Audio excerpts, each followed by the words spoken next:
apa bentrok. Biasanya kan ada orang tua sudah meninggal, di belakang ini sama-sama saudara bertengkar. Itu jangan kebetulan itu. Itu saja pesannya.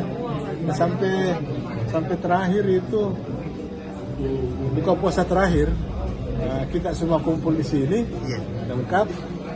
Ada jam tangannya itu kebetulan mati tuh. Dia bilang sama saya, karena setiap kita buka puasa itu abah di sini, saya di sampingnya. Sebagai yang tua, ada di sini sama cucu-cucunya semua. Dia bilang mati di jam tanganku. Saya bilang yang dikasih sama dokter kepresidenan. Dia bilang bukan, dikasih sama almarhum itu adek. Dia sendiri yang pasangkan sama gelang begini. Saya besok kita ganti baterainya. Nah setelah itu kita salat maghrib berjamaah, saya imam. Saya imam itu sambil nangis baca itu. Saya bilang apa ini baru sangku begini.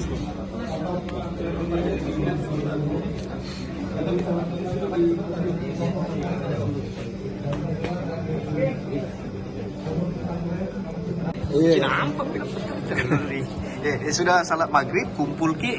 Jadi sudah saya salat maghrib, saya imami salat maghrib. Setiap maghrib itu saya imam.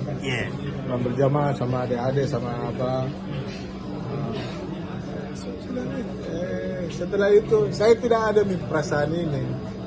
Besok lebaran juga itu sama-sama semua satu keluarga satu bus, karena ada mobilnya pesantren itu bus. Kita ke Masjid Raya salat Id.